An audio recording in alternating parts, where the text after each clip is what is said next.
8 días después, estaban otra vez sus discípulos dentro y con ellos Tomás. Llegó Jesús estando las puertas cerradas y se puso en medio y les dijo: paz a vosotros. Luego dijo a Tomás: pon aquí tu dedo y mira mis manos, y acerca tu mano y métela en mi costado, y no seas incrédulo, sino creyente. Entonces Tomás respondió y le dijo: Señor mío y Dios mío. Jesús le dijo: porque me has visto, Tomás, creíste. Bienaventurados los que no vieron y creyeron. Entonces Jesús les dijo otra vez: paz a vosotros. Como me envió el Padre, así también yo os envío. Y habiendo dicho esto, sopló y les dijo: recibid el Espíritu Santo. A quienes remitiereis los pecados les son remitidos, y a quienes se los retuviereis les son retenidos. La emoción de la última semana que los discípulos de Jesús habían vivido, y particularmente lo ocurrido el domingo anterior, aún era notoria en todos y cada uno de ellos. Aún no salían de su estado de exaltación cuando recibieron una segunda visita del Señor 8 días después. 3 cosas excepcionales ocurrieron en estas 2 visitas del Señor Jesús que impactaron más sus vidas y que deben también impactar las nuestras. Veámoslas en los siguientes minutos. La primera de ellas tiene que ver con la confirmación de la resurrección real y corporal de Jesús. Los escépticos y agnósticos siempre han negado la veracidad de la resurrección corporal de Jesús, creando teorías descabelladas que buscan desacreditar tan portentoso hecho, como la del desmayo de Jesús, o la tumba equivocada, o la del complot de Pascua, o la teoría de la alucinación, o la de la resurrección espiritual, esta última sostenida también por los teólogos liberales. De acuerdo al relato encontrado en el Evangelio según San Juan, capítulo 20, en el día de la resurrección Jesús apareció a María, pero cuando ésta quiso tocarlo, él no se lo permitió. Así leemos este hecho. Jesús le dijo: no me toques, porque aún no he subido a mi Padre, mas ve a mis hermanos y diles: subo a mi Padre y a vuestro Padre, a mi Dios y a vuestro Dios. Aunque pareciera que hay una contradicción con el relato de Mateo 28:9, en el que se lee que María Magdalena y otra mujer, también de nombre María, se abrazaron a los pies de Jesús, debemos recordar que los evangelistas narran desde distintas perspectivas, de acuerdo a cómo ellos observaron. Y obviamente tuvieron variantes en sus narrativas. Algunos ejemplos. Mateo y Marcos hablan de un solo ángel que apareció a las mujeres, aunque Mateo menciona 2 mujeres y Marcos menciona a 3. Lucas menciona a 2 ángeles y más de 3 mujeres. Juan solo menciona a una mujer, María Magdalena. Guiándonos por el relato de Juan y ante el argumento de Jesús para no dejarse tocar, pues aún no se había presentado delante del Padre con su cuerpo glorificado, podríamos estar de acuerdo entonces con una de las varias interpretaciones de este hecho, por parecernos más congruente. La que dice que desde la óptica de Mateo, él vio a las 2 Marías arrodilladas delante de Jesús adorándolo, con la impresión de estarlo abrazando a sus pies, sin que realmente fuera así. Siguiendo con esta idea, Juan narra que ese mismo día, el de la resurrección, siendo ya de noche, los discípulos se encontraban encerrados en una casa y no es descabellado pensar que tenían muchas dudas sobre el relato de las mujeres y su encuentro con los ángeles y con Jesús, así como el testimonio de Pedro y Juan de haber encontrado la tumba vacía y los lienzos que envolvieron a Jesús sobre la piedra donde su cuerpo había sido depositado. Estando en estos cuestionamientos, de repente tuvieron una visión que los llenó de asombro. Jesús apareció en medio de ellos y ante su estupefacción y signos claros de incredulidad, Él les mostró las manos y su costado heridos, como evidencia de que era Él mismo quien estaba frente a ellos. Pero Juan no señala indicios que se hubieran atrevido a tocarlo. Un hecho relevante es que en esta primera aparición de Jesús, uno de los discípulos, Tomás, no estaba presente. Pasaron 8 días sin verlo, y en los que cabía la posibilidad que algunos, ante la persistente incredulidad de Tomás, no obstante escuchar con detalles el testimonio de mujeres y el resto de los discípulos, contagiados del escepticismo de su compañero, quizás algunos empezaron a dudar si no habría sido solo una aparición fantasmal la que habían visto en Jesús, pues además recordaron que las puertas estaban cerradas cuando de repente vieron al Señor frente a ellos. Aunado a que, según la narración del Evangelio de San Juan, ni María ni ellos tocaron al Señor para comprobar que era Él con su cuerpo físico resucitado. Y más aún, cuando recordaron que, según lo escrito por Lucas 24:11, a ellos les parecían locura las palabras de ellas y no las creían. Pero ahora, 8 días después de la resurrección, estando entonces sí reunidos todos los discípulos, el Señor vuelve a aparecer a ellos, exactamente en la misma forma anterior, estando las puertas cerradas. Nuevamente los discípulos debieron haber quedado impresionados ante tal acontecimiento. Pero antes que alguien se atreviera a decir algo, el Señor toma la iniciativa y va directamente a un Tomás visiblemente turbado. Se acerca a él y lo invita a que meta literalmente sus dedos en las heridas de sus manos y su costado. El efecto producido en Tomás es por demás elocuente.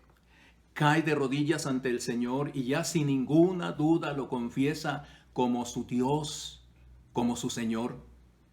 Y si a alguien, aparte de Tomás, le quedaba alguna duda, la evidencia del toque físico del cuerpo de Jesús la despeja completamente.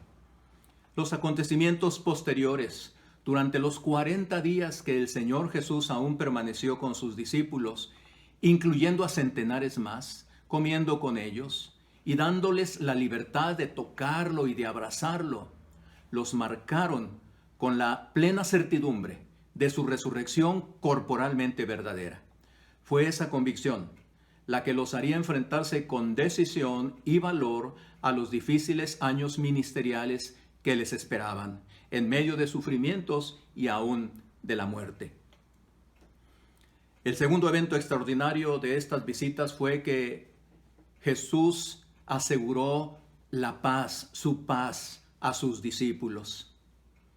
En esta nueva experiencia, a los 8 días después de su resurrección, el Señor vuelve a saludarlos con la misma expresión de la primera visita hecha una semana antes. Paz a vosotros. Este saludo, pronunciado a ellos por tercera vez, se convertiría en una maravillosa bendición para sus vidas, entendiéndola en su correcto significado. Primero digamos lo que no es la paz del Señor. Esta no significa una vida libre de problemas, de conflictos, de temores y tribulaciones. La paz del Señor no significa tampoco tener la seguridad de una vida de prosperidad material ni de salud perfecta.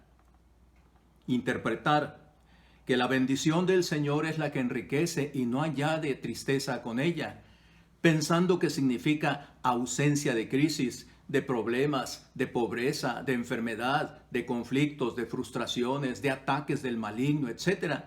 Es un grave error que lleva a la desilusión e incluso a la apostasía, es decir, apartarse de la fe hasta el grado de negarla abiertamente por muchos cuando las cosas no resultan como lo esperaban, sino todo lo contrario.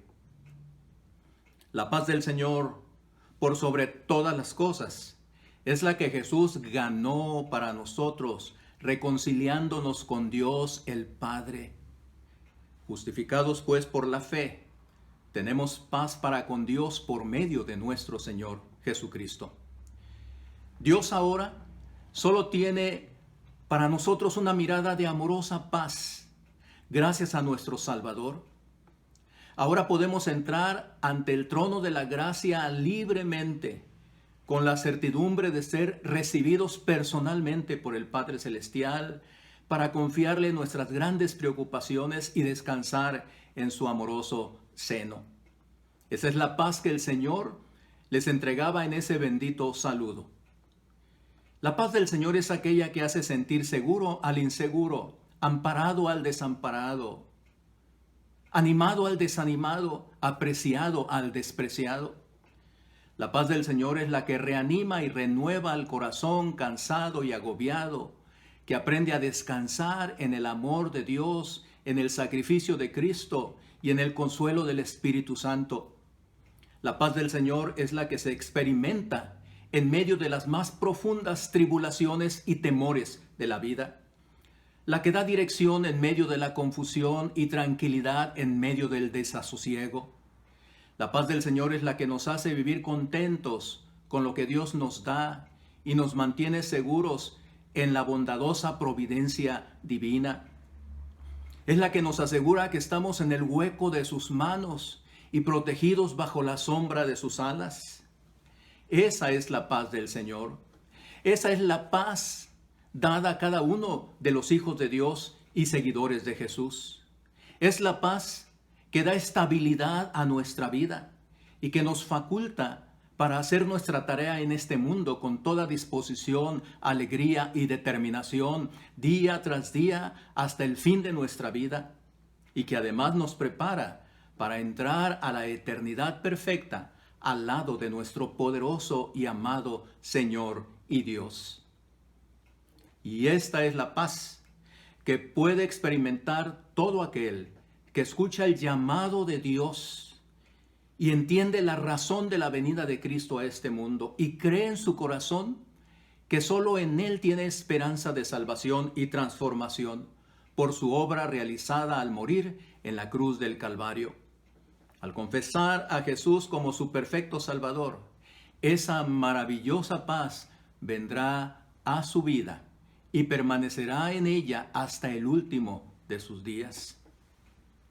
Finalmente, el tercero de los acontecimientos extraordinarios tiene que ver con la primera de las dos visitas del Señor a los suyos, cuando Él empodera a sus discípulos. Habiendo despejado toda duda de la mente de sus discípulos en cuanto a la realidad de su resurrección y habiéndoles asegurado su permanente paz con ellos, ahora estaban listos para cumplir con el encargo que el Señor les dio 8 días atrás en su primera aparición cuando les dijo: paz a vosotros, como me envió el Padre, así también yo os envío. Y habiendo dicho esto, sopló y les dijo: recibid el Espíritu Santo. A quienes remitiereis los pecados, les son remitidos, y a quienes se los retuviereis, les son retenidos. El Señor cumplió plena y perfectamente con la misión que le trajo a este mundo: la salvación de los pecadores por medio de su muerte en la cruz y su gloriosa resurrección de entre los muertos. La obra redentora ya está cumplida y no hay nada más que hacer por ella de parte nuestra, pues todo lo hizo el Señor Jesús. El precio de nuestro perdón y nuestra justificación delante de Dios ha sido pagado con la sangre que el Salvador derramó en esa cruz del Calvario. Terminada su tarea, el Señor debía volver a los cielos para sentarse nuevamente al lado del Padre Celestial y recibir la gloria que le pertenecía desde la eternidad a causa de su divinidad y realeza. La obra de redención está terminada, pero la tarea de su proclamación apenas iniciaba con ese reducido grupo de discípulos, en medio de la terrible persecución que iban a enfrentar en los siguientes años. Ellos ahora tenían la seguridad de la resurrección de Cristo. Tenían su paz y ahora recibían al Espíritu Santo. Estaban siendo enviados por su Maestro al mundo, como Él mismo había sido enviado por su Padre. Él hizo la obra. Ellos tenían que proclamarla. Él tenía el poder y ahora los empoderaba a ellos. No hay excusa. La obra salvadora de Cristo tiene que seguirse proclamando y ahora más que nunca antes. Cuando vivimos inmersos en un mundo completamente quebrantado, desolado, desorientado, desesperado. Cuando el temor y el terror son en estos tiempos los que predominan en mentes y corazones. Es entonces que los cristianos, fortalecidos ante la reciente, gloriosa e inusual celebración de la Semana Santa, retomemos el estandarte que nos legaron las generaciones pasadas de fieles y sufridos seguidores de Jesús desde los primeros discípulos, ese reducido grupo que fue visitado por el Señor después de resurrección. Y empoderados nosotros también, con la seguridad de la resurrección de nuestro bendito Salvador, con la paz del Señor en nuestros corazones y el don recibido del Espíritu Santo, que cumplamos con la encomienda que hemos recibido y anunciemos con mayor fervor, como nunca lo hemos hecho antes, el nombre glorioso de Jesucristo y su obra como la única opción válida para enfrentar este mundo con sus interminables tribulaciones, disfrutando al mismo tiempo de la presencia viva y activa del Dios Trino y Uno y su perfecta paz, entrando desde ya a la eternidad perfecta. Que Dios nos bendiga a todos.